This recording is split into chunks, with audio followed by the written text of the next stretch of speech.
Al hablar sobre reestructuración cognitiva, hablamos de reemplazar pensamientos y creencias inútiles por otros más prácticas y realistas.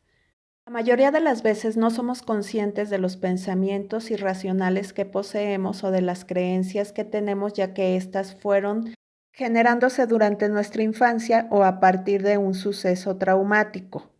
La manera de interpretar los sucesos influye en el modo en que reaccionamos emocionalmente a ellos y en la forma en la que nos comportamos. La forma en la que pensamos afecta lo que sentimos y también afecta el cómo actuamos ante eso. Las experiencias traumáticas pueden afectar nuestros pensamientos, lo que se cree de uno mismo y del mundo, pero no siempre somos conscientes de todos nuestros pensamientos. Algunos permanecen de manera inconsciente o nunca nos percatamos de ellos ya que no les prestamos suficiente atención, por lo que muchos de nuestros pensamientos son automáticos y habituales. Aun cuando estemos conscientes del pensamiento, puede ese pensamiento provocar cierta angustia cuando fue a partir de un evento traumático que se generó.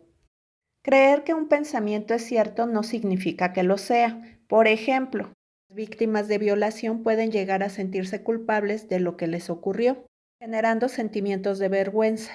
Los pensamientos relacionados con el trauma nunca son útiles, ya que podemos generar pensamientos irracionales. Lo mejor es aprender a pensar de manera más equilibrada.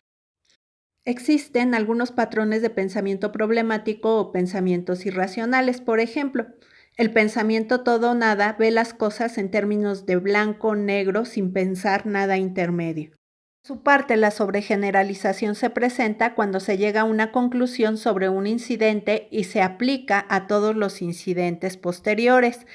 Nos damos cuenta que estamos sobregeneralizando cuando aplicamos las palabras todo, mucho, siempre, nada. El razonamiento emocional se presenta cuando pensamos que nuestros sentimientos son un reflejo exacto de cómo son las cosas en realidad.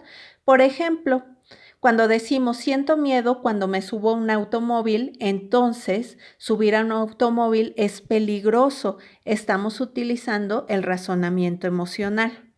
La declaración debería son reglas no escritas que tienen para sí mismos o los demás y se basan en ilusiones vanas o el autoengaño y no en los hechos.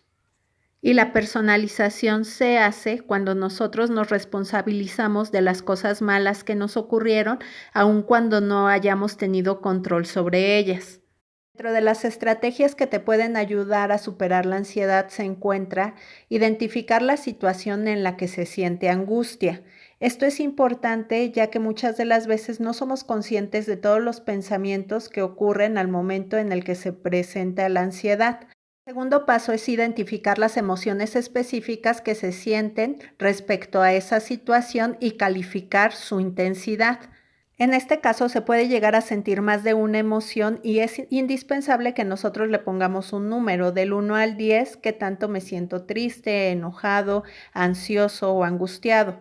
En tercer lugar, es indispensable que nosotros estemos al pendiente de los pensamientos automáticos que se presentan e identificarlos y relacionarlos con la emoción que sentimos. Y por último, reunir las evidencias de soporte del pensamiento y preguntarse si haría la misma interpretación si otra persona estuviera en la misma situación. De manera de ejemplo, imagínese que una persona ha sido hospitalizada por COVID y ha salido de la hospitalización, pero llega a presentar algunas crisis de ansiedad. Para identificar la situación en la que se siente angustia, se da cuenta que cada que pasa frente a un hospital, ella presenta crisis de ansiedad. Cuando se le pide identificar sus emociones y calificarlas, se da cuenta que llegó a sentir miedo, tristeza y angustia. El miedo le da un 50%, a la tristeza un 30% y a la angustia un 60%. Al solicitarle identificar los pensamientos relacionados con esas emociones, se da cuenta que el pensamiento automático es de culpa, ya que no se cuidó lo suficiente. Como último paso, se le pide que se pregunte si haría la misma interpretación si otra persona estuviera en la misma situación.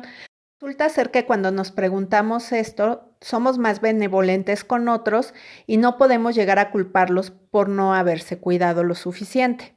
Cuando nosotros llevamos esta serie de pasos y los hacemos conscientes, podemos llegar a cambiar el pensamiento irracional que tenemos y la ansiedad puede llegar a disminuir. Otras estrategias para combatir la ansiedad son aceptar la ansiedad sin juzgarnos, ni sentirnos culpable por padecerla.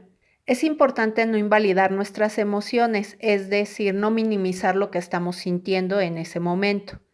Intentar la reestructuración cognitiva anotando en un papel todas las estrategias que ya vimos con anterioridad. Es importante programar nuestras actividades ya que nos ayuda a disminuir la ansiedad.